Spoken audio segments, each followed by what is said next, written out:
And there, good. Let's look at this on the screen and this here. Okay. Boker Tov. To those online, to those here, thank you very much to Stephen and Elena for hosting this morning. Just a couple comments before we start. In case there's an alert, we'll continue. If there's a siren, just go into the miklat, and we'll continue after we get the all clear of Ezrat Hashem. I don't think I've had to start a class with that ever, but it is what it is. Second of all, today, of course, as always, we learn the memory of Avigdor Chai Avram ben Rachel Leah Mer Tzvi. The Shema should have an aliyah.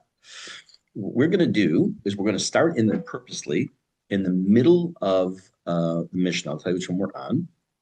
It's chapter 4, Mishnah 10. At least it starts with Rabbi Meir Omer. So I don't know exactly what number yours might be, but I have it as number 10. You see? You have it as 12. Okay, so 10 or 11, 12. Again, the reason behind this is that there over the years, different versions of how they were printed didn't necessarily stay true to, because there's no Gemara on Pirke Avot. If you have Gemara, then you also know that there's the Mishne and the Gemara follows, so it's kind of pre-organized already. So my understanding, that's one of the reasons it changes. Okay, so I'm going to read the Mishnah, but I'm going to focus on the second statement first, because we did the first one already. I'm going to come back to it. Rabbi Meir Omer, you should minimize your work, how much you actually go to work and spend money working or spend time working. And you should involve yourself in Torah. You should be humble before every man, for everybody. If you wasted time from Torah, in other words, you said, I'll do this later, then or kenegdach. There are many other time wasters that'll happen to pop up. In other words, once you start pulling at that thread, then you're going to find other things that's going to take away from your Torah time. But on the other hand, if you really spend time learning, what happens?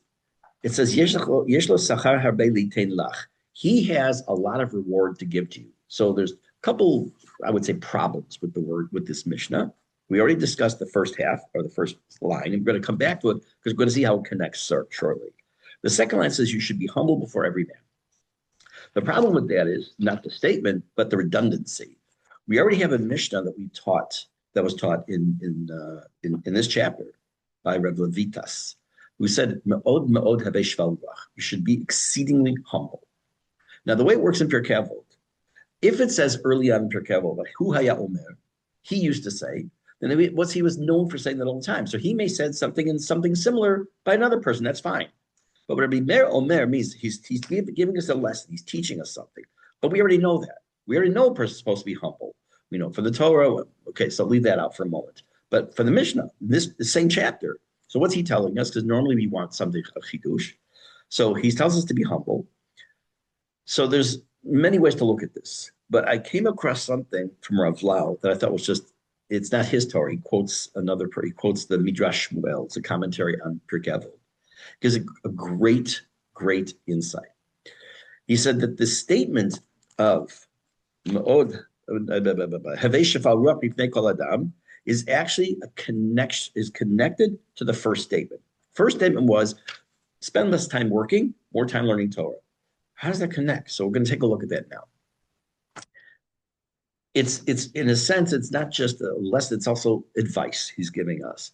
That a person, we said at the beginning of the Mishnah, has to reduce his engagement in Torah, in work, and then spend more time on Torah. Okay, what motivates a person to work? In general, what motivates a person? So you want to make money so you can live, right? A person may need to I'll make it just round numbers, may need to make 1,000 shekel a year. Poor guy. It sounds like a teacher salary. 1,000 shekel a year. And that's fine. Other people may need to make 5,000 shekel a year because they have more needs, a bigger family, a mortgage, whatever it might be. You need to make money to lehit parnes, the Hebrew word for lehit parnes, to make money or to make an income, lehit parnes. Okay, that's fine. It's good. But sometimes it's even more than that. So if that's the case, let's say I needed 1,000 shekel to live on a year. So once I hit the 1,000 shekel, that's it. By the way, there was, don't think it was, who was it? Maybe the Chavetz Chaim or Bavadia. So one of these heavy hitters, he had a makolet. Might have been the Chavetz Chaim. Had a makolet, and he worked, kept it open long enough that he made enough money he needed for the day, and then he closed. I think I could be wrong, probably yeah, but I think it was him. In any case, so it would sound like if I need 1,000 shekel for the year, once I've hit that amount, I should stop working and then go on what's called chalat, chofish lelo tashlum, like it's unpaid leave, unpaid vacation. So why do people continue? So there's some very legitimate reasons. You want a safety buffer. If I lived on 1,000 shekel a year, but all of a sudden I need 3,000 because there's a catastrophe or something happened to my house, okay, I want to leave money for my children after 120. Also good reasons. But there are people who I'm sure we all know people who they would never, ever be able to count all their money. I heard there was a specific individual. I got to be very abstract in how to say this. It's no one you would know because it's in Chicago. And I'll use a different industry, so I don't identify the industry. There was a pharmacy.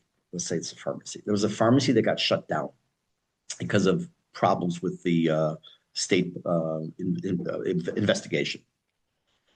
And the guy who owned the pharmacy happened to be talking to my father a couple of days later. I was right there. He said, "Go know that I owned that pharmacy." I said, "What?" I saw my father's face. Like, go know that. Like, oh man, boy, that's right. I own that pharmacy. And trust me, it was worth millions. Okay. So what motivates somebody like that to have so much and keep pursuing? So sometimes, and a lot of it has to do with a person's pride. They have more money, they have more power, they have more things. Instead of driving a Camry, now they're driving an Explorer. They're taking the vacations to the Cayman Islands, which is fine, no problem with that. But they have another house in Switzerland, another house in wherever it might be, because more and more. You've seen the bumper sticker: "Whoever dies with the most toys wins." So that kind of approach, and still people will strive for more, and they're not satisfied.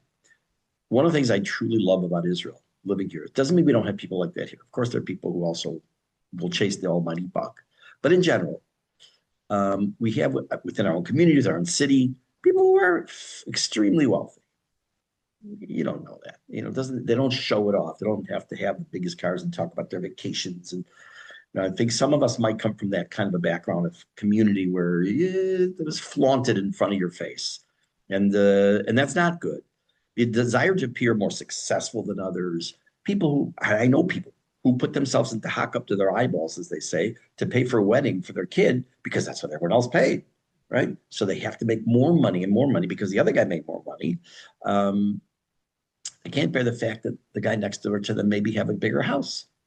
And that comes from a lot of inner sense of haughtiness because you're comparing yourself to other people. You can only compare yourself to yourself. And we saw this exact same idea in a different realm before, years ago, when we were doing Mesilat Yesharim. So Ramchal, when he's writing the book, said that there are different motivators for people to do the right thing in life. Some people, and he goes in stage, I think it was 3 steps. The best step is you do it because you love Hashem, you keep Torah mitzvot. And he said the lowest level is you do it because you don't want to have an onesh, some kind of a punishment from Hashem. And in addition to that, you don't want to feel bad about something. So what's he going to feel bad about?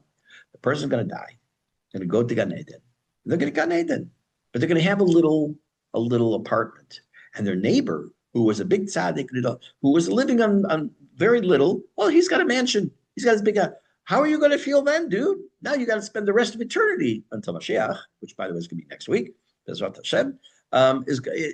Like, how are you going to feel? Notice the motivation is pride, haughtiness. Like, you're going to come, you want to do the right thing because you don't want to feel, oh, I'm lower than that guy.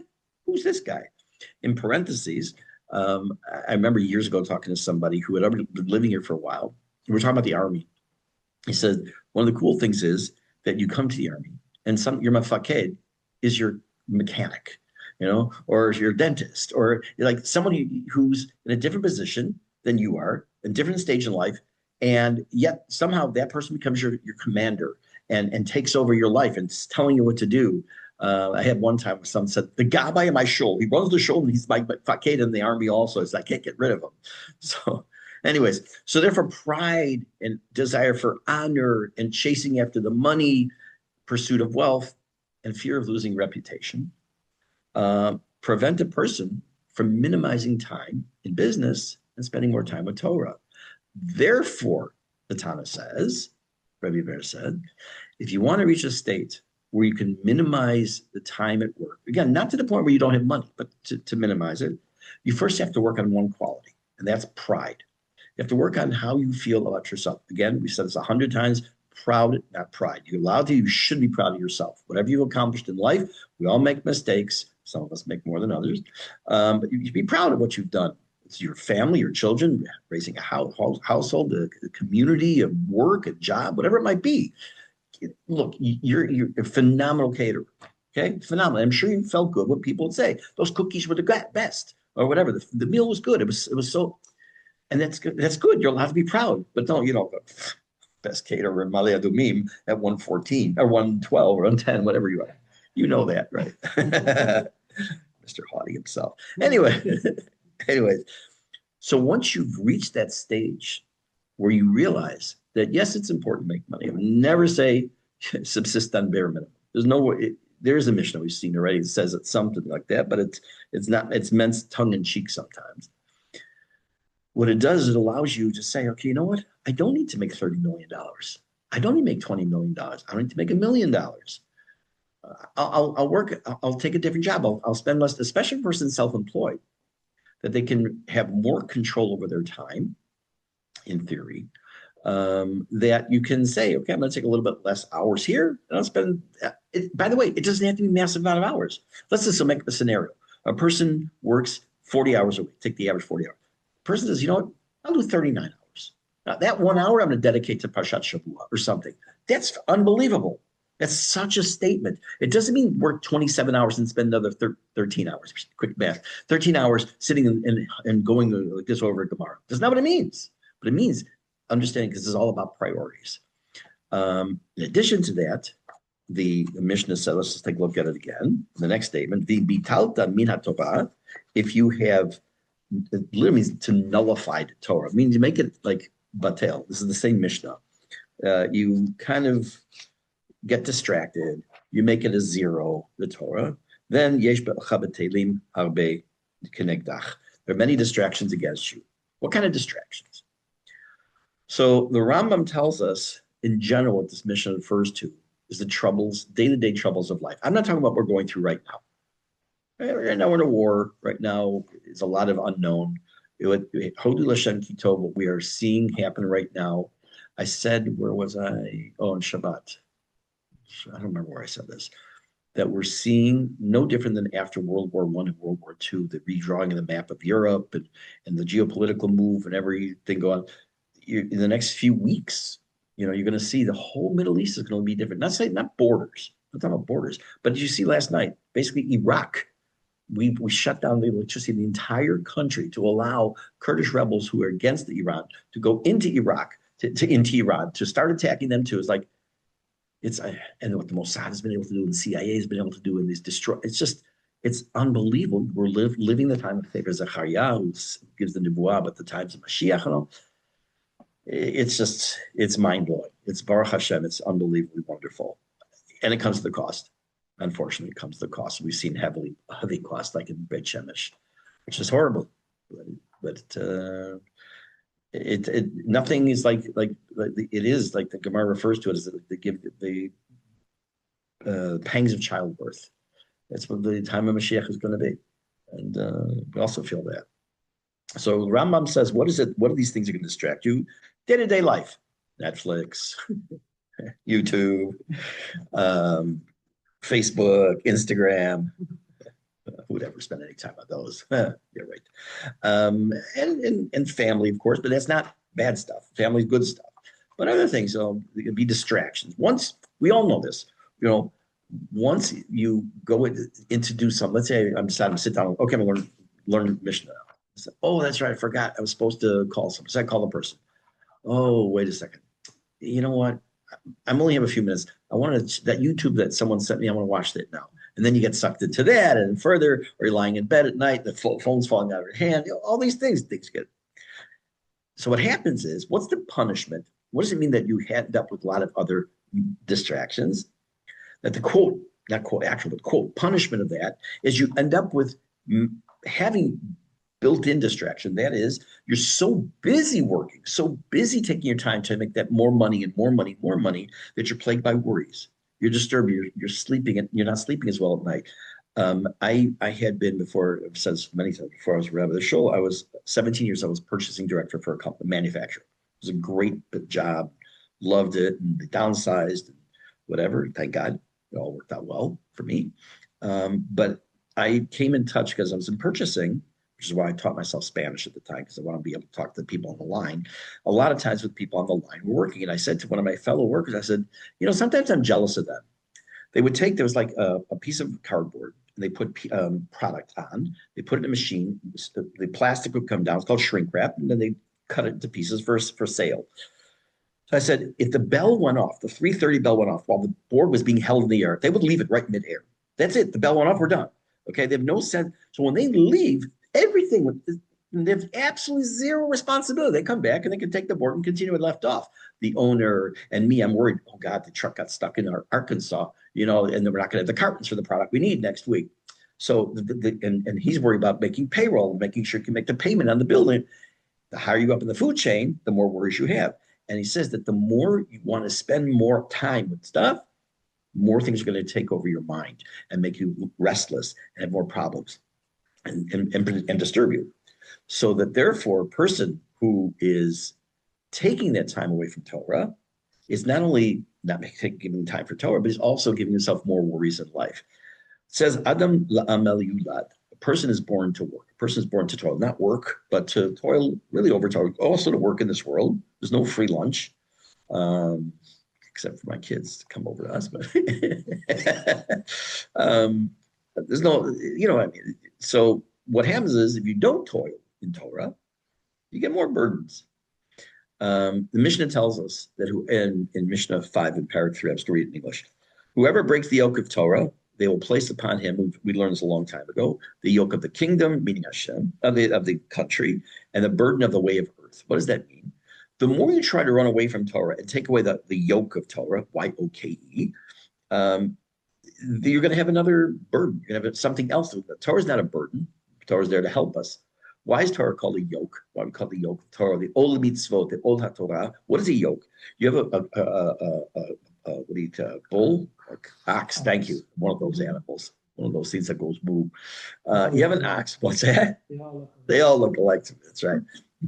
So you have an ox. You have a horse behind him. You take a thing of wood that's made to fit the animal, and then you can guide the animal where to go. That's exactly what the Torah is. That's exactly the mitzvot are. The yoke is guiding us in life where to go. So if we take that off, we're wandering aimlessly. We're looking for something to guide us. And that's what's happening over here as well. So another reason is that you invite trouble, I guess, from heaven that will prevent a person from studying. The Gemara tells us in Masechet Shabbat that it's a famous line that's used. You're going to hear it a lot, like Rosh Hashanah time, Elul time. And a lot of people I know love this line. The down the path the person wants to go, they will take him. Who's the they? I'll come to in a minute. What does it mean? It means you made your bed, now you got to lie in it. A person chooses a way of life of deception, lying, cheating people in business. Hashem doesn't step and say, whoa, whoa, whoa, whoa, whoa. Let's move the chess pieces around so you don't have that. No, you want to go down that path? Go ahead. Person wants to learn Torah, wants to be a good person, wants to treat people nicely. Hashem says, go ahead. I'm not going to make you a bad person. It's up to you. It's your free choice. So once you've chosen that path, it snowballs. And Hashem's not going to stop you. That has come from you. You have to come from you if you want to make that change. What does it mean, though, that they will walk you down that path? So there's a Maharsha. Maharsha is a commentary in the Gemara. And Maharsha says, they means your ministering angels. The angels that we say Shalom Aleichem to on Friday night, that we welcome home, are with us all week. I'll talk to you later. Yeah. Honestly, I don't think about that during the week. Honestly, I don't. But maybe a little more aware. It's not a guardian angel, I don't really call them that, but they're there for us. But they will say, oh, you want to be deceptive? You want to lie to your neighbors and tell them all kinds of things and make you think something, them think something? Sure, go ahead. Here we are. We'll take you there. You want to do a nice thing? You want to walk down the street and help somebody? Come on, we'll help you there too. It's your choice. That's the whole point. Your choice. So when you choose proactively to leave Torah in the dust, that's what happens. You have more problems in life. It's not, quote, necessarily a punishment. It's just a consequence of what happens. It's, what's it called? For every action, there's an opposite reaction, right? So of course, in my head, the following cartoon pops in. You know the thing with the balls? You go, tick, tick, tick, tick. Okay, so that's the exact amount of energy. This ball pops one. So it has a picture of the cartoon of, maybe you've seen a bunch of three or four kids on baby swings, and a scientist taking one and knocking one kid, and one kid goes up there. So it says like something like Newton learning laws of physics or something like that. So that's where my brain goes. Okay. So it also tells us in Yalkut Shimoni that when we forsake Hashem, when we say, we're fine, we'll get along without you, Hashem says, I'll forsake you for, you'll forsake me one day, I'll forsake you for 2 days. So what happens? What is that? It's not meant literally. Hashem is everywhere. But what does it mean? So if you're stationary and I take one step away from you, I'm literally just one step away. But if I take one step away from you and you take 2 away from me, I only took 1 step, and now I'm suddenly 3 steps away from you. If you go out of your way 1 mile, you've gone out of your way 3 miles, because you go back 1, then you have to go back to where you were, and then you go the next mile. So you've already done it's triple. So that's what Hashem is saying, as it were, that the more you distance yourself from His Torah by yourself, Hashem, as it were, distances Himself even further from you. In practice, there are many, many obstacles in life. There are things that come up. And they're called bitulim, things that, okay, so you all know the word to be batal b'shishim, that something's nullified in 60, like take a drop of milk and put it in a pot that has more than 60 parts of meat, it's batal b'shishim. Batel, bet, tav, tet, lamed, nullified. Levatel, let's say I have a doctor's appointment. I want to levatel et hator. I wanted to nullify, meaning I want to cancel. Also means to cancel. I want to cancel, so I levatel. So bitulim are things that are mevatel you, that cause you to do other stuff and not do the right thing per se. And there are obstacles on your way back, even a person's size, to say, you know what, I don't spend any time on Torah, or I spend very little. I could spend a little bit more. You got to make the effort. It's not just going to happen by itself. But if you do the right thing and you do, quote, labor in Torah, what does the Mishne say? It ends with one nice statement, which is a little bit unclear. It says, if you did, in fact, work, and there's a Yiddish word, there's no English translation for it. It's called to horva over a sefer. Horva, okay, you can only describe it. I mean, let's you have a book in front of you, Gemara, Chumash, and you're just sitting there like getting into it and all. Okay, that's the horva. I don't know the word. There's no real word for it in English, but to get, I guess, engrossed maybe is the best way to say it. To be really engrossed. When a person gets into their learning, it's not just like, which is also counts. Like if I sit and just read the Mishne, I don't know what I'm reading. It still counts. But the more I get, the more out of it I understand more, it's even more reward, so to speak. So it says, if you really invested time, what is it? It doesn't say that there'll be less things to prevent you from learning Torah. That's not what it says. It says, Yesh lo sachar harbe liten lecha. He has a lot of reward to give you. Hashem. That's an interesting thing, because we have a general rule that if I earn X, I get X. If I do something to screw up, I don't lose X. I have Y as the consequence. I can fix that by doing tshuva, but I still get X. I don't get X plus 2. I earned X. So what does it mean? Yesh lo sachar harbe. He's got a lot. Sounds like he's going to give you extra stuff. So how's that possible? So Rabbeinu Yonah teaches us with a parable. I'm going to read it to you. There's always a king and there's always a forest. This one's not in the forest. A parable of a king who hired a craftsman to make him a special instrument. Craftsman made the instrument in a way that met his expectations exactly and caused the king great pleasure. When the time of payment arrived, the artisan's wages will vary according to who pays him. If the king's servants repay him or pay him his wages, they will give him exactly the wage that was stipulated when the artisan was hired. However, if the king himself pays the artisan, it is likely he will give the man more than the wage stipulated in the first place. While the king's servants cannot be generous with what is not theirs, the king himself will add according to his pleasure from the work and according to the generosity of his heart. What is he telling us in this parable? That, let's put it in a different way. Someone buys you a gift and wraps it in brown paper. Nice. What's important is the gift. Would you give a wedding gift wrapped in brown paper? Here, probably people would. That's a different story. So you wouldn't do that. Put a nice bow, a nice pink bow on brown wrapping paper. You wouldn't do that. Now, if I want to give you a junky gift, I'm going to give you a little coloring book. And it's a little notepad size, but I put it in a box and I wrap it in this nice foil paper and I put streamers on and all that stuff. Right? So even just the presentation changes. Eating the steak off a paper plate, shalom steak off a paper plate versus on china or something, a nice plate with a good steak knife versus whatever it might be, a plastic cutlery. So even when a person does a mitzvah, we know that there are different variations and gradations to the mitzvah. I can put on tefillin, you can put on tefillin, you can put on tefillin, and what happens? We do the exact same mitzvah, but there's a different reward because maybe I had or you had better intention when you put on. Or maybe you put it in the exact spot and I put it a little off, whatever it might be. I saw there's some guy who puts on the tefillin. You know, there's certain people you just can't say something to. You just can't. And you know you'll start a war and it's not worth it. So it's not most people. I'm saying in a nice tactful way to say, you know, I'm sure you'd like to know that. There's certain people that they know better than everybody and you can't say anything. The guy puts his tefillin over here. I mean, I've seen it off kilter a little bit, but it's supposed to be here. Okay, just a little bit below the actual top of the curve, but he's wearing it like over here. So I have to go over to the Rav of the Shul, wherever it is I might happen to daven up the hill, and say he should really say something to this guy because it's not like he's not doing the mitzvah even. The Shal Rosh counts, but the Shal Yad doesn't even count. The mitzvah, by the way, of tefillin is not the winding. That's where you say the bracha is made, then you say and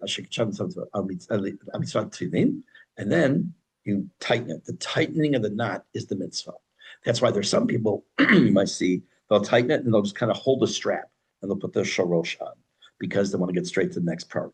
And there's mitzvahs, the custom of 7 is more by Ashkenazim. I do 8. Why we wind it is different, but that doesn't make a difference. This is all from here down is custom. This is the mitzvah here, and this is the mitzvah here. Excellent question. What do you think? Let's say somebody has a broken arm and they have a cast. What do you think you should do? What do you think? So that would be the initial thought, right? So it's not. I also thought that, but it's actually you don't put it on. You don't put it on. You just there's 2 parts to the mitzvah. The Sfaradim look at it as one mitzvah, which is why they only make one bracha. Ashkenazim see it as 2 separate mitzvot. This one's one, and this one's another with the bracha. But it is still you still put it on the Shal Rosh. And so of course, what's the next obvious question? What if you don't have a head? Then you still put it on your hand, right? But no. That's right. Exactly.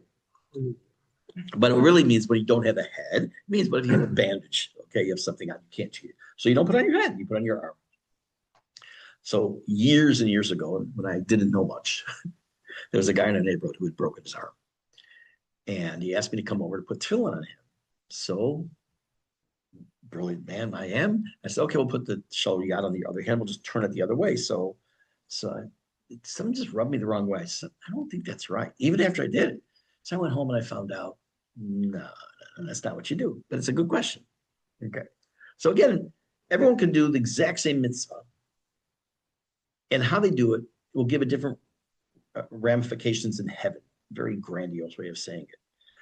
But the way it says lefum tzara adra, it's an expression in Aramaic we're going to come across in Pirke Avot later, which means according to the investment of time and work is the reward. So the more you put into something, the more you're going to get out of it. So you might say that tefillin's worth 5 points. I'd make it obviously. Tefillin's worth 5 points. But you got kavana. You thought about it a little bit. It'll slip you a little bit more. Okay? And that's what it means in this mission, that Hashem will add from his treasury to you to be able to make it a better, greater reward for you. Okay. I want to take a look at the next Mishnah. What we're going to do is I'm going to read the Mishnah, translate it into English. Then spend 2 minutes on who the author is, and then I have something to read to you that I wrote. That'll be an introduction to this Mishnah. Okay. So we're in the next Mishnah, which is either number 12 or 13 or whatever it is. What is it? Yours? 11, 13. I have 12. Good. We're all. Yes, Rabbi Eliezer. Sorry. No, I have 11. Rabbi Eliezer ben Yaakov. Okay. The question will come up is who was Rabbi Eliezer ben Yaakov? We're going to come to Eliezer ben Yaakov. Whoever does one mitzvah, konelo paraklit echad, he acquires for himself an advocate. What this means, well, obviously we're going to get to. V'ha'over avera echad. Person does one avera, one sin. Konelo kategor echad. He acquires for himself an accuser. Tshuva u'masim tovim kitris bifnei papuranut. A person who does tshuva and acts properly in life is like a shield against any danger, any bad things that could happen. Rabbi Yochanan has Sadlar. Is this still this year Mishnah? I still have it in this Mishnah? Or is it already broken into them? Next one, Rabbi Yochanan has Okay, I thought so. I'm just to stop at this part then. So first I'm going to mention very briefly, it's not like Rabbi Meir, I'm going to talk a lot. Rabbi Eliezer ben Yaakov. There actually were two men in the Mishnah named at that time, named Rabbi Eliezer ben Yaakov. This one's known as Rabbi Eliezer ben Yaakov the Younger, or number 2, or version 2.0. He lived in the 2nd century of the Common Era. He was also a student, like Rabbi Meir, he was also a student of Rabbi Akiva. He also survived the persecutions after the Bar Kokhba revolt in approximately 131, I think it was. That's a good thing about teaching. Sometimes it actually sticks in your head. Teaching the Jewish history, and once in a while something sticks. That time period was a revival of Torah. They rebuilt, so to speak. There's a word in English called a synod, S-Y-N-O-D. I'm not exactly sure the proper, what's that? Like you usually hear it with the term the Catholic Church very often, but it's like a gathering. Right, select few, yeah. Right. So he was part of a synod in the city of Usha, and this was reestablished after the Roman oppression, and he himself, as a result of helping promulgate many laws, you can imagine the catastrophe. The Beit HaMikdash was destroyed about, say, 50 years ago. Before that, 30 and about 60 years ago, people giving up hope, and the Jews are taken into slavery, and they're trying to Rabbi Yochanan ben Zakkai is trying to rebuild Torah in the city of Yavne. People are floundering, and they come the synod, and they are able to try to reestablish some form of halacha and some of Torah, and he himself founded an academy. It was called Beit Eliezer ben Yaakov, named it after himself. At least that's what it was called. He didn't necessarily name it that way. And he compiled a series of what are called Breita. What's a Breita?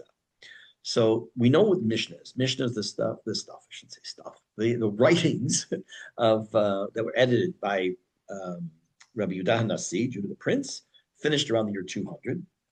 And he included in the 6 sections of the Mishnah things that we call the Mishnah. At the same time, there are other things that are being taught by other rabbis at the same time, the time of the Tanaim. They also had the same value of the Mishnah, but Rabbi Yehuda HaNasi decided not to include them in the Mishnah. They're called Breita. The word Breita in Aramaic means outside. They're outside the canon of the Mishnah, but they still have the level of importance of the Mishnah. So let's say there's a discussion in the Gemara. I'm sure you've never seen this, that people argue in the Gemara. You've never heard of this, but they do sometimes, every single page. So someone will quote, it says, Itmar. Itmar means we learned in a Breita. And then they start to bring a proof from that or try and explain something from this Breita. Why? It's not in the Mishnah, because it's the same time period, the same power of the Mishnah. So they can use it. So he's very often quoted in Breitot. He's occasionally quoted as the authoritative figure. You'll see, many of you have heard of Tana Devei Rabbi Yishmael. There's a Tana Devei Eliezer, and that's him, Eliezer ben Yaakov. He's remembered for his ethics and his hospitality. There's a story told in the Gemara about he was walking down the street or wherever it occurred. So Gemara's in Yerushalmi, Talmud Yerushalmi, not Talmud Bavli, where he's walking. I'm saying he's in the street. I don't know. And there's a blind man who was sitting collecting money. He had his hand out, or maybe he had a cup, I don't know. And no one was giving him money. He noticed this. So what did Rabbi Eliezer ben Yaakov do? He sat down at a lower level than him on the sidewalk, wherever he was. And he just sat there. And all of a sudden people start putting money because they say, oh, he's here with this man. Oh, he's got to be, it's important. We have to help this man now. So he start giving him money. And it also prompted people to respect that blind man and also raised the level of this. He was willing, maybe I'm going to give a class, I'm going to teach, I'm going to go on YouTube, whatever it might be. But he did this. It was very much who he was. In order to understand, that's not true. Part of understanding this Mishnah is something that I wrote. It's in my second volume, Putin, that I want to share with you. I'm going to read it and I'll translate it as I go through. I'm also put it on the screen. Just a second. Share. Now, granted, I know that some of the Hebrew is the equivalent of reading Chaucer for English. I know that in the literal sense, but I'll translate. Okay. It's called Beheref Ayin, the blink of an eye. Beheref Ayin, and I'm speaking about myself, or whoever's reading it would be speaking about him or herself. Beheref Ayin ome b'shafrir zivulav. In the blink of an eye, I'm standing in the heavens. Pachad, fear. Kisheroeh hashofet v'gam shiruchav. As I stand there and I see the judge, God, and his servants or his messengers, the angels. Kolot uvrakim usrafim omdim mima'al.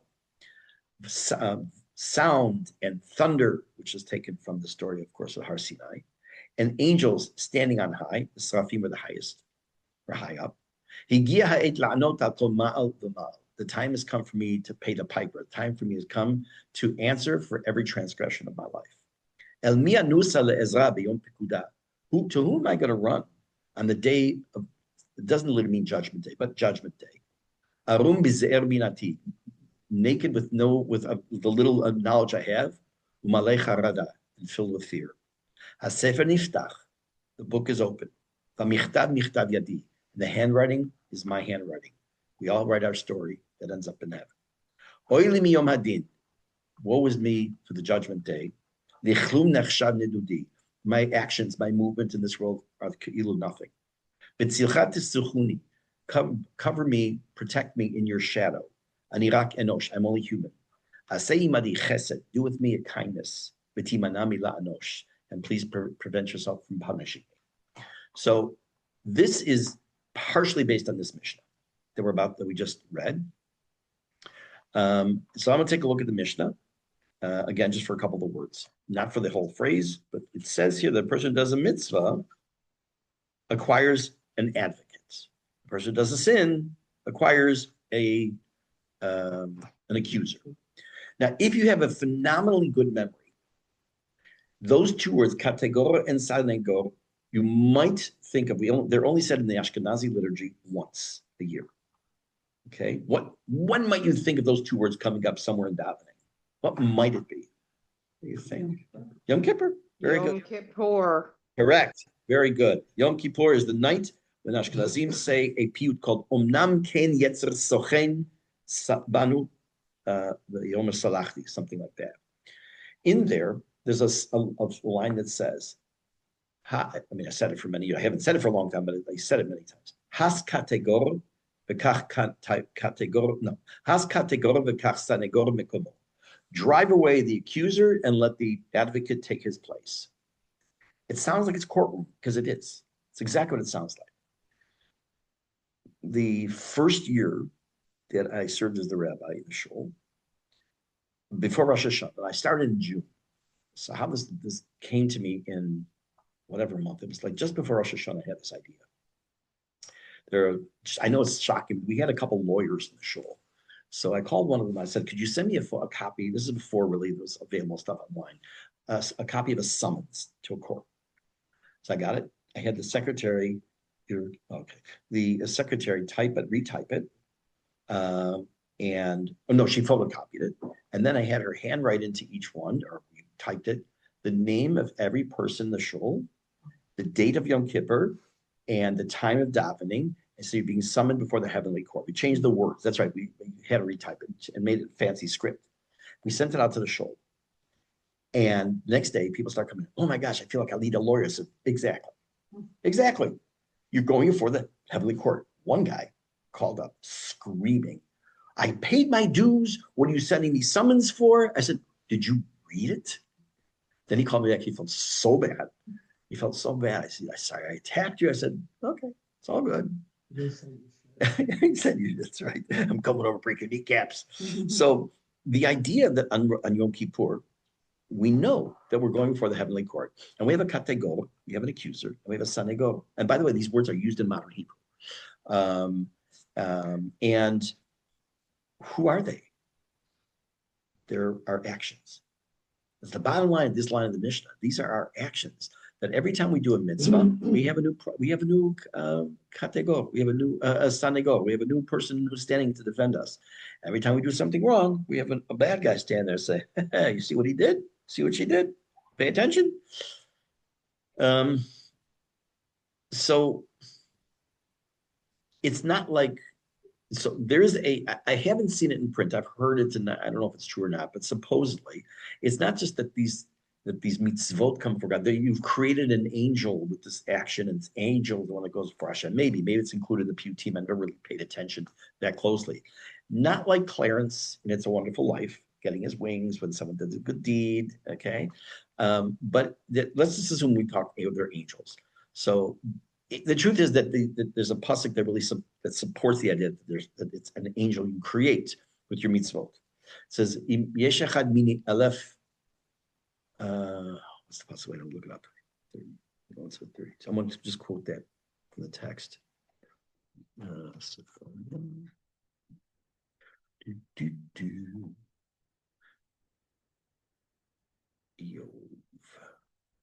book of Job. Strange name here. And 33. What pasuk? 23. Can't be. It's got to be a wrong citation. Okay, let me just look for this. Sorry, just 1 second. Yesh echad. Yesh alav. That's right. I'm finding it. Okay. It says as follows. Yesh alav. This is like he's talking to God. Eov. He says, Im yesh alav malach melitz echad. Oh, maybe it's his friend talking about Eov to God. Im yesh alav malach melitz echad mini aleph. If there's only one angel who can represent him, who could be an advocate for him, lahagid la'adam yashov, to declare this person upright. Meaning that maybe there's got to be at least one angel that can stand in our behalf, stand before God on Judgment Day and say, look, he's a good person. But we have that every single time we do a mitzvah. That's what's really saying. I had the opportunity right after October 7th, the next Yom Kippur, months later, to speak at Pnei Shmuel. And on the night of Yom Kippur, because Rav Avinar wasn't going to be there. He was dominating the yeshiva. And I used this pasuk. And I said, if there will only be one Malech Melitz Osher, if only we had one. I said, one? We have tens of thousands now, injured and dead. And all those people who have gone to the next world, we say they should be what? You hear this at the Levi, you hear it a lot. There should be a Melitz Yosher, means an advocate on your behalf. Say in Yiddish, a good gebeter. I don't know why I mentioned that, but you see, a person who's there, a thing, a being, that's there to advocate. That's what this mission will get to next week again. But this is what this mission is about. That what we create when we do a mitzvah is not just some cosmic thing for ourselves, but it's also we create a lawyer. Well, I don't say a lawyer, someone who will be there to defend us at the proper time. Okay, Tov. You should have a good day. It should be a quiet day. We should continue seeing the revelation of Mashiach, B'ezrat Hashem, and have a good day. And thank you again for hosting. Really appreciate it.